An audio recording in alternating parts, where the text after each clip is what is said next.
morning. Welcome. I'm Miss Carla at the Fox Point Library. We haven't seen each other for a while. I feel like my hair has grown a lot since the last time I did a video. I'm trying to grow it out long on this side, so it's a little bit weird right now, but I don't know, I kind of like it. It's fluffy. We're going to continue reading Ghost Squad by Claribel A. Ortega. And I remember I realized last time that they're not underwater. They are in the graveyard. It just looks like they're floating for some reason in the picture. Creative license, I guess. And what's the cat's name? Chunk? That must be Chunk. Which means that this is the friend. What's her name? Gosh, my memory's not too good. Anyway, and then this is Lucily. And this is probably Lucily's uncle, the ghost. All right. Ooh, we are making our way through this. Look at how far we've come. We only have this much left. We're on page 172, which is chapter 18. And the whole book is only 237 pages. So we've only got 65 pages left. All right, chapter 18. Early the next morning, Babette drove Lucily to her house to pick up Mamma's mason jar from her bedside. Lucily knew of nothing else as valuable to her in her world. Before they left, Babette said a protection spell over the willow tree. The magic contained in this tree is ancient, Babette said, much more powerful than anything I'm capable of conjuring, but I hope this helps a little. A few hours later, Babette called them into her living room and plopped a box on the floor in front of them. I made something for you girls. Lucily looked in the box and gasped. Go on, take one, Babette said.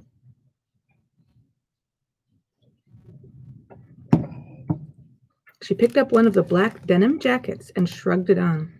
The back had a ghost patch sewn on and the words Ghost Squad stitched above it in purple lettering. This is so cool!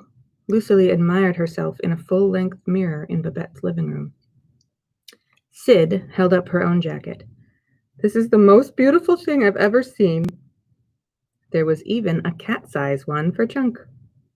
Babette was the last to put her jacket on, and with her dark jeans, black t-shirt, and long gray dreadlocks, Lucily was pretty sure she was the coolest person she'd seen in her entire life. There's more, said Babette, handing Lucily her mason jar and Sid Chunk. The mason jar had a slight glittery sheen to it, and it smelled like dried roses. The amulet shone brightly from Chunk's neck, and she purred as Sid inspected it. Come on, we need a picture, Babette said, setting up her camera. They posed with their respective ghost catchers, Chunk sitting smack in the middle of them on the floor. Lucily made her best tough face, and when they reviewed the picture, it seemed they all had. They looked like some sort of ragtag biker gang. A warm feeling spread through Lucily, something like belonging and love. She felt like she was becoming part of an even bigger family, like Babette might be her own grandmother. But no sooner had the thought entered her brain than Lucily began feeling guilty. After all, her own grandmother was sick or cursed. She wouldn't let herself forget that. The sun had long since set by the time Sid, Babette, and Lucily struck out to their first destination in Babette's old station wagon, with wooden paneling on the side and a license plate that read, Eat My Dust. Sid climbed into the back of the car as Chunk jumped onto the seat next to Babette. I guess Chunk called shotgun, Lucily said, sliding in next to Sid. That cat's more her granddaughter than I am. Sid gave Lucily a sideways glance, clicking her seatbelt into place. I can hear everything and see everything, Babette said. Lucily opened her eyes and mouth wide in mock fear, and Sid laughed so loud Chunk hissed. Babette turned the radio on, and a pop song about heartbreak blared through the speakers.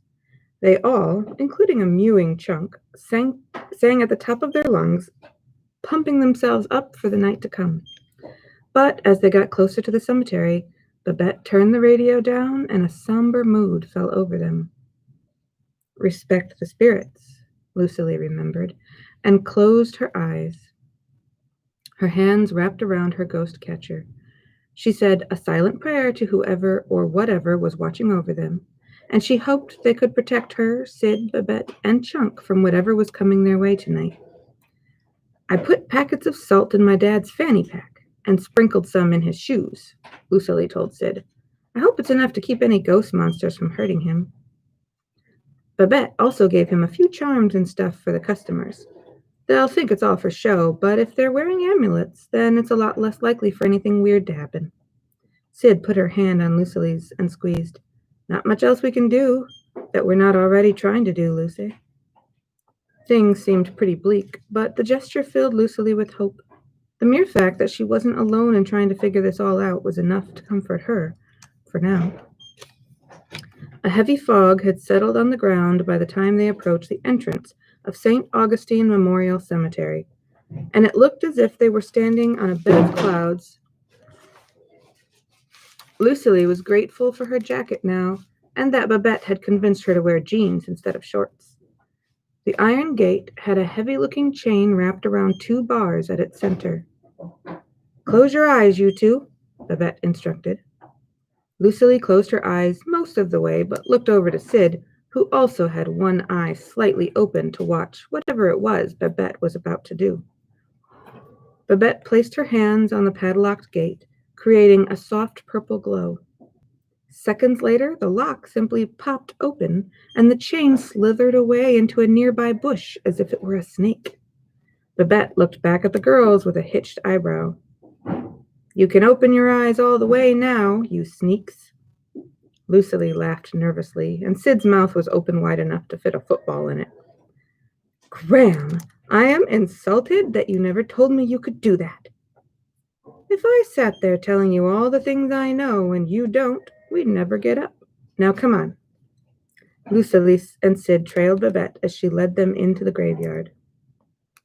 Sid whispered questions about magic the entire way as Babette waved her off. They stopped beside a concrete bench, and Babette turned to them with her Spectral Master 4000 in hand. Everyone got their ghost catcher? Lucily held up her jar. Sid held up a wriggling chunk with some difficulty. All right, let's go find that spell, Babette said. Beams from their flashlights intersected as they walked as quietly as they could through the cemetery, trying their best to avoid all the crunchy dead leaves. Chunk had settled into the baby carrier on Sid's chest, her whiskers tickling at Sid's nostrils and threatening to bring on a sneeze attack. This cat is so dang heavy, Sid complained, swatting at her whiskers. They reached the first mausoleum, and again Babette used her purple light magic to unlock the doors. Babette looked back at Lucily and said, Any chance I can convince you to stay outside while I search? Not even a little, Sid said. Lucily shrugged. Babette, I know you're way more capable than we are, but we did do this on our own before. Plus, it's only fair we help out since it is sort of all our fault. Babette breathed out through her nose. Sort of? Ha! Follow me, she whispered as she stepped into the dark crypt. In the middle of the round room sat a wooden casket with gold clasps and hinges. Babette ran her finger along the top of it before inspecting it with her flashlight. No dust, Lucily saw. The door was definitely sealed. Otherwise, that mountain of dust would not have erupted when Babette opened it. So why is this casket clean? Lucily shook despite herself, a chill penetrating to her bones. Why indeed, Babette considered. Let's open it. Sid gestured toward the casket. Babette shook her head. I don't think we should. Something feels off about this place. Aren't we looking for something off? Sid asked. Something magical, yes, but not something evil. I think I should do a cleansing ritual in here before... Rah! Lucily grabbed Sid's arm and they both screamed. Babette whipped her flashlight around the crypt. "Who's there?" she demanded. "Rah!" the thing said again. Sid made for the door, but Lucily stopped her. "Don't go alone, remember?" "So come with me and let's get the heck out of here." "Wait, come and stand behind me," Babette said. "It's not safe. Lucily is right." Lucily felt her way over to Babette, careful not to touch the casket. The light from her flashlight seemed suddenly dim, not bright enough to break the heavy darkness around them. Something was definitely wrong. Very wrong. "There must be something hiding here," whispered Babette. "We shouldn't anger the spirits, but we should recognize when a sign is sent our way. Salt shakers at the ready." Lucily grabbed her container of salt from her pocket. "Go stand in the far corner to our right and make a circle of salt around the both of you," Babette said. "Don't step outside it, no matter what happens." "But Graham," Sid started, and stopped once she saw the look Babette leveled at her. "What about our ghost catchers?" Lucily asked. "Keep them with you in case the salt is not enough." Lucily nodded, trying to be braver than she felt. The truth was that she'd give anything to be under her covers right now with a book about a boy wizard, instead of living an adventure where he'd be a lot more useful than she was. But she did as Babette instructed. Standing in the middle of a salt circle with Sid and Chunk, Lucily wielded her ghost catcher, ready to capture anything that came her way. Something cold swept through the room and their flashlights blinked out, plunging them into a thick blackness. Sid frantically clicked the switch on her flashlight, but instead of the light coming back on, candles lining the perimeter of the mausoleum flickered on. Lucily rubbed her eyes. "Do you also see candles everywhere?" "Yep," Sid nodded. "I'm not scared at all." Lucily's nerves were getting the best of her. She'd grown up around spirits, but she had never in all her life experienced anything like this. Babette turned to them, now fully illuminated by candlelight, and held one finger up to her lips. "Babette." A raspy voice filled the room. "Why have you come here to disturb my sleep?" Lucily froze. She felt Sid go deathly still beside her, and she searched for her hand wildly, not daring to look anywhere but straight ahead. "I didn't mean to disturb you," Babette's voice rang out clearly, calmly. "We were only searching for something. Missing pages from a book." "A book, you say?" The voice sounded amused. "Why, I believe you must be lost. This isn't the library." "It's a special kind of book, one that contains a spell to return the dead to their home." Sid squeezed Lucily's hand. Lucily's eyes watered with fear. "Why would I help you send us back there when we're having such a grand old time here?" The voice laughed maniacally. A burst of cold hit Lucily from the back, knocking her to the ground. The candle's flames grew so high they almost touched the ceiling. Lucily tried to get up, but something kept her legs pressed to the ground. "Babette!" she cried out, just as something made of smoke dove toward her, stopping right in front of her face. The figure was inhuman, except for two red, glowing eyes staring back at Lucily, and a mouth like an open wound. It smelled like death. She couldn't move her arms or legs. She couldn't even cry out for help. Beside her, Sid looked as if she was in shock. She watched as the figure jolted to the side, a flash of purple light pinning it to the far wall. Lucily struggled to her feet and tried to get Sid up as well, but her friend seemed lost in another world. "Sid, come on, get up," Lucily pleaded as she tried again to pull Sid from her place on the ground, but it was no use. Instead, Lucily grabbed the salt container from her pocket and redrew the circle to encompass Sid. "Back in the circle, Lucily," Babette instructed as she fought off the monster. Lucily had always done as she was told, had always listened to her father, had always tried to be good. Now she had to do the opposite of what Babette was asking. She knew she did, or it might be the end for all of them. Lucily opened her ghost catcher instead and charged into the swirling mass. It felt much like it had when Mama had gone through her body, except worse, so much worse. This spirit was filled with anger and hate. Years and years of it, pent up, was now surging through her. She just hoped she'd pressed the capture button in time. Noise like a vacuum choking on a hair tie erupted all around her. Lucily opened her eyes, and the evil spirit was gone. Her legs gave out from under her, and she dropped painfully to her knees. "Are you okay?" Babette asked when she reached Lucily's side. Lucily was dazed, but nodded slowly. "Don't you ever do something that foolish again, Lucily Luna." Babette wrapped her in a tight embrace. "Though I have to say, that was quite impressive. But I'm afraid there are still more corrupted spirits lurking here. I can feel their presence. Come on, then. We haven't got much time to keep searching." With a splash of something from Babette's bag on her face, Sid woke up from her trance. "Figures I'd miss the good stuff," she said. "Help me get this open," Babette signaled to the casket.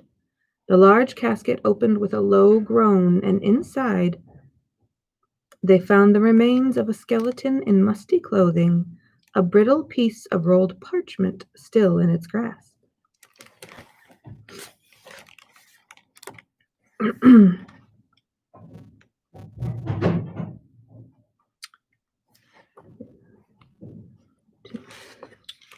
See, that's the end of that chapter, so I'm trying to see.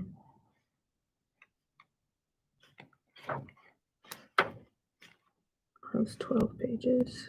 I don't think we have enough time to read the whole next chapter, but there's a couple good stopping points within the chapter, so I'm going to get started on it. Chapter 19. "That was a disaster," proclaimed Lucily. "We could have been murdered." Babette swept into the loft carrying a tray of hot cocoa and cookies.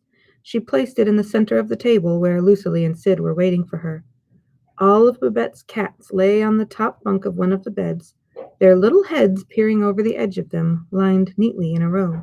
"I don't think ghosts can murder you. I think at best they possess you and drag you into the underworld," said Babette. "Oh, right. Okay, that's so much better, Graham." Sid took a bite of cookie and shook her head. "What's the plan, then? We can't exactly run around town as ghost bait all night while you search every casket." "We have a spirit map now, a map that will hopefully lead us to the spell if we follow its instructions." "What instructions?" asked Lucily. Babette pulled the rolled-up paper from a pocket in her gown and unfurled it on the table in front of them. They sat in a circle looking down at the map. "Here," Babette pointed to the small red dot that marked Tolomato Cemetery. "I think this is where we should go next." When they left St. Augustine Memorial Cemetery, the dot marking its location on the map faded to a light brown.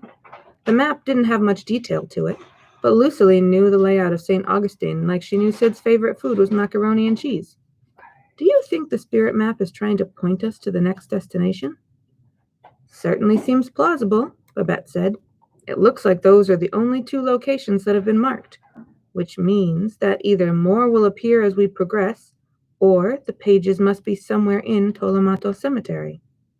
Just as Babette was starting to roll up the map, Lucily saw a flash of red at its edge near the old lighthouse. But when she looked again, it was gone. Chunk yawned and rolled onto her back. "You're right, Chunk. I'm probably just tired." "Graham, listen." Sid jumped up and grabbed a handful of Oreos from the cookie jar. "What if you taught us to fight? Nothing too advanced, and not witchy stuff, but enough to kick some major ghost butt." Sid held up her hands in a show of surrender at the look Babette gave her. "You said Lucily's firefly spirits could fight back. We just want to help out. Also, most of the ghosts in town are just people who used to live here. You must know some of them, Graham." "Sid Fairs, you better not be calling me old." Babette arched an eyebrow threateningly.